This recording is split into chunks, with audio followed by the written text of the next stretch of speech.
Oh, hello. I'm going to be talking about expectations of ESL teachers and entrepreneurs. And the reason why I started the live doing that is because this is what us teachers have to do before we go live and talk with our students. Here's the thing. There are some pros and some cons of these expectations. There's a lot of expectations that we have to deal with. Sometimes it's pushed on us teachers and, it can be a very overwhelming experience. And then there are times where we have expectations given to us that we don't even know. The pros, these are the good things. I always like to start with the positive. We want to look presentable. And by looking presentable or looking professional, this helps you to get prepared for your class. We have something called online learning, right?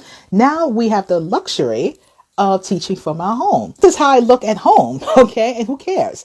But now if I'm teaching my students, they can't see me like this, right? What happened with my wig? See, I told you it's going to happen. Oh, bring it down. Okay. When I say presentable, this just means neat.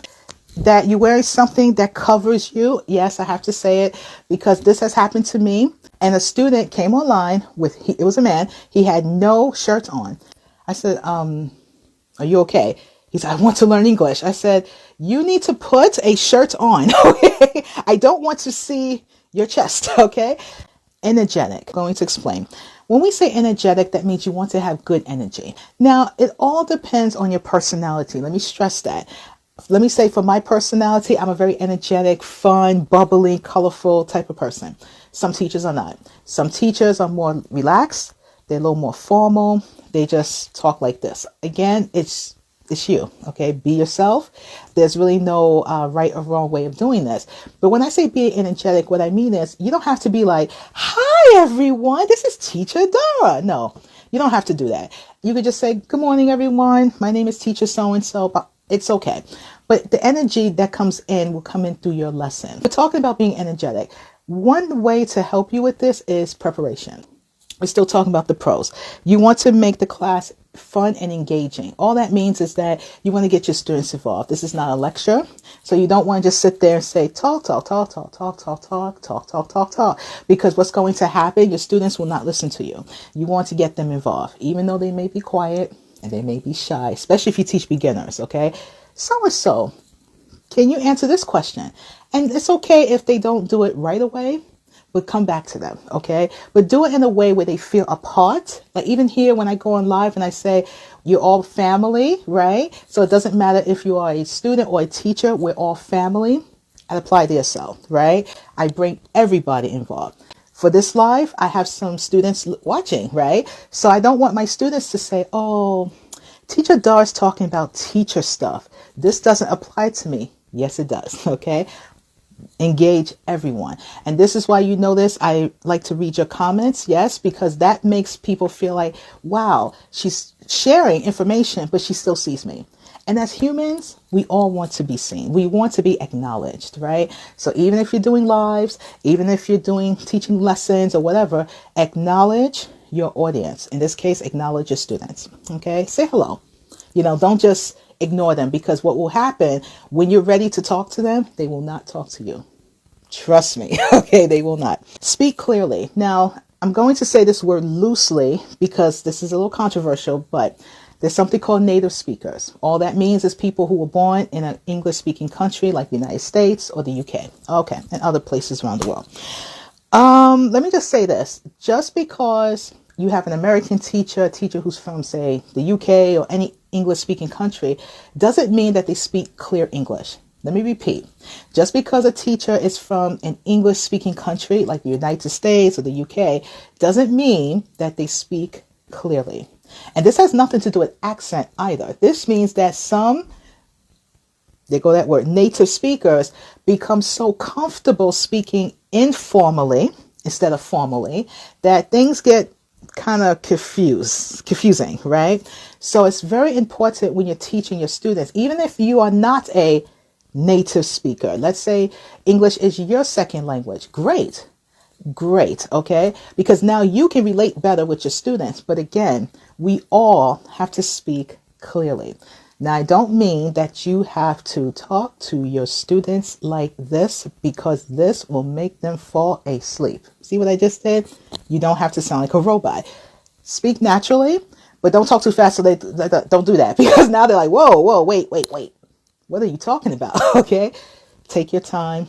Try not to use a lot of informal language unless you are prepared to explain what it means. This was my biggest mistake I made when I was first learning to be a teacher, because again, as here we go, native speakers, we are so used to speaking informally with each other that when we become a teacher, we have to kind of relearn English a little bit. We have to kind of go back and say, wait, I can't say, hey, yo, what's up? What's going on? I can't say that to my students, because to a student, teacher, what does hey, yo, what's up mean? See, now I have to turn it into a lesson, right? Instead, I should say, hello, how are you? Right? You want to acknowledge your student's name. In my experience, a lot of times students, depending on the place or country they're from, some students don't care. Like if you don't say their name correctly, they don't feel so upset. And there are some students who will tell you, especially adult students, no, you said my name incorrectly. So you want to learn your students' names. Okay. We make a mistake by assuming, okay, that our foreign students want English names. This is really not a good thing. Some people say it's okay. I disagree. Do not assume, especially if you're teaching adults, that your adult students want you to call them Mary or John or Cynthia. Okay. If their name is whatever their name is, you must learn their name. About getting too friendly with your students. Yeah, this is a big one. This is something even I struggled with. You know, sometimes we become so comfortable with our students that we do become very friendly. Sometimes they end up being our friends, especially if you're working with adults. The problem is that once that happens, there's a disconnect between now you as a teacher and that person as a student. So you have to be very careful. And this is, again, everything I'm sharing with you are things I've actually done and experienced. So I have no problem revealing my mistakes, okay? Because if that helps you not to make the same, good. So when you get friendly with your students, you have to keep it at a limit. Be very careful, because sometimes the lines are crossed, and then you'll have that same student who will come back to you and say, yeah, teacher, what's up? What's good? What's up? You know, and you're like, wait, I'm teacher Dara. Why you, right? And now they feel like, hey, what's wrong with you? Or the informal, what's up with you? Because we're friends, right? So why are you rejecting my greeting? So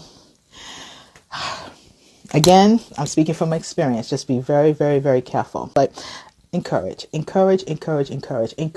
your students. Some teachers still to this day feel like that's not effective. It is. And especially if you work with adults. I can't tell you how many times teachers who work with adults tell me they're adults, they don't need encouragement. You are absolutely wrong. Because even as adults, it's harder because they are adults already, right? They have their own children. And sometimes they can feel a bit sensitive if they feel like they made a mistake. Where children are resilient, right? They'll bounce back. But adults, it's like, oh, I'm stupid. I can't do this. So we need to encourage them to let them know that you got this, okay? There's nothing wrong with that. Let's talk about the cons. So here's the problem. The first one is, especially teaching online, okay?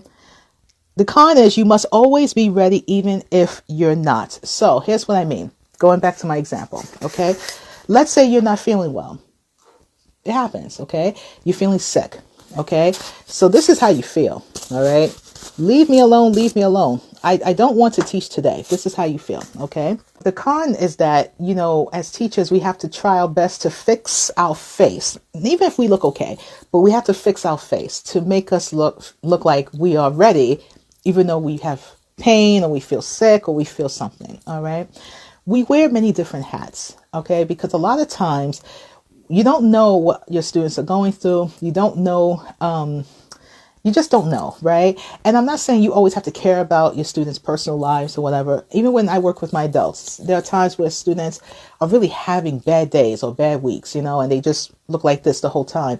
Don't take it personal. It may have nothing to do with you. They're just going through their own stuff. But it's very hard. And I'm speaking currently, because again, I'm going to be using myself as an example. I have health issues. Yes. May not look like I do, but I do. And unfortunately, I had a major surgery last year. And so after that surgery, I still have a lot of pain physical pain. Okay. And so sometimes when I wake up in the morning, it is not easy. Okay. I really, really, really have pain. I have to take a lot of medicine and I have to put a heating pad. It's just a lot. It's a lot. There's this attitude like, well, you need to be good all the time. You know, how dare you have a sick day? How dare you feel bad? How dare you feel emotional? Yeah, I'm going to go there because a lot of us don't like to talk about the emotional stuff, right? Because we're adults and we're so strong. BS. Emotions are real because we're human. So for those of anyone who watches this who get mad and say, oh, it's not, listen, you feel what you feel. It takes emotion and physical to make us who we are. I'm just saying. So there are days where emotionally you're not going to feel your best. Okay. And it's not a woman thing, my gentlemen, because I know guys, but oh, it's a woman thing. No, it's not. Men have emotions too. Even if y'all don't want to admit it, y'all have emotions too. When we have bad days as teachers, we don't get the same empathy. I'm not going to say sympathy. Empathy means understanding. We don't get the same empathy as maybe we give to our students. You know, we tend to be harsher with each other. Like, oh, you made a lot of mistakes today, teacher so-and-so. Oh, how come you didn't do such and such, teacher so-and-so? We're very critical, right? But why is it that when our students have a bad day, we can be understanding to that, but when we have a bad day, everyone gets so mad? I'm confused, right? We all have bad days. If you're having a bad day, it's okay to say that, okay? If you're having an emotional situation where you're feeling sad, you feel like you want to cry because of something happened in your life, it's okay. Don't let anyone make you feel otherwise. I go through that a lot. I'm telling you truthfully. Oh, Dara, you're just so happy. Why are you not happy all the time? How dare you not smile today? Because I'm a human and humans are not always like this, okay? A lot of us are going through a lot. No one can convince me that they're just feeling wonderful every day because that's almost impossible. So even if you're a good teacher, you care, you push the limits, right? But again, we all have bad days. And let me just speak from my experience. Yes, I'm a very bubbly teacher. Yes, I love to smile. I love to hug. And that's really how I am. But I cry too. Yeah, I'm telling you, I do cry. Yes, I feel bad sometimes. And yes, I have a lot of pain. Having physical pain is no joke. Please believe me when I tell you. If you're not experiencing that, great. And you don't want to, because when you go through that every single day and you still have to do this, just like I'm doing right now, I'm in pain as I'm talking to you. There it is. Okay. So please, we need, as teachers, we need to be more supportive of each other. This is one of the biggest cons I'm seeing.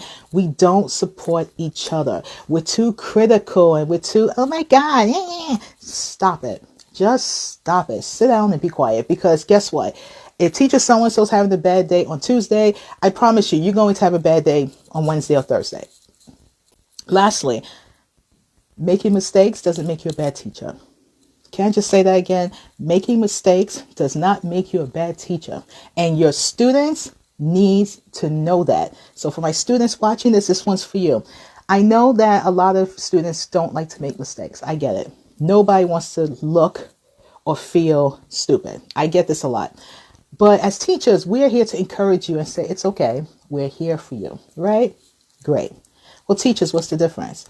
Because guess what? I don't know about you, but there's no perfect teacher. We all have made mistakes. I know I have. I misspelled the word. I said the wrong grammar point. Maybe I spoke too fast or spoke too soon. It happens. So it's not just about our students making mistakes, and that's okay. It's for us too. All right. It doesn't make you a bad teacher just because you made a mistake. You're human. And I would say, to help you not to feel embarrassed, laugh about it. Turn it into a lesson. For example, when I was teaching Present Perfect for the first time, I was terrible at it. I'm being honest. I couldn't teach this grammar point worth anything. It was terrible. So what I did is, after a while of feeling embarrassed, I one day just started laughing. I said, ha ha ha, start laughing. The students start laughing. I said, my students, help teacher Dara. Okay. How can I explain this? And I wrote on the board, and I had students say, okay, this means such and such, and blah, blah, blah, blah, blah. What I did was I turned it into a lesson. It took the embarrassment off of me, and I made it into a constructive environment. So instead of me trying to run away and feel embarrassed, turn it into a lesson. Okay. If a student says something that's not too nice, like, oh, teacher, you don't know such and such. I get that too. What is wrong with you? You don't know the word such and such? See what I just did? And here's what I do. And I'm like, no, I don't know the word such and such. Can you tell me? And smile. I don't mean this to be rude, okay? Like, you know, make it fun. And it's not like you're being rude to the student. What you're doing is you're flipping it, right? Because it's not like you don't know. But sometimes that happens. We get like a brain freeze, right? Sometimes we forget how to express certain things. It happens. We are all going through a tough time right now, whether we want to believe it or not. And this is why stress support is everything. We must support each other. We must learn to be supportive of one another, okay? And just be honest with yourself, all right? And ignore the people who just want to be miserable. We can't. Be yourself. If I've learned anything being an ESL teacher and been called everything but Dara, and yes, I have stories for that, you learn very quickly that you can only be you. People are always going to have something to say. They're going to always have something to say. Be yourself. Because those same hateful, mean-spirited people, trust me, they're watching. Oh, yes, they are watching. And you think, huh? Yes, I know. There are people now that I know personally that are watching me talk about whatever I'm talking about. And I'm thinking, why? Because I was fat this and black that and ugly this and stupid that. But you're watching me though. You see? Haters are low-key supporters. They support you, but they hate you at the same time. I know it's weird. Doesn't make sense, but it's okay. Be more empathetic, okay? If someone's not doing too well, don't be so critical. Don't be holy and thou. You know, be there for one another. Until the next time, my lovely teachers, thank you so much for joining me today. If you have any questions, comments, please DM me. I check all my DMs. Have a good rest of the night. Thank you for listening to me.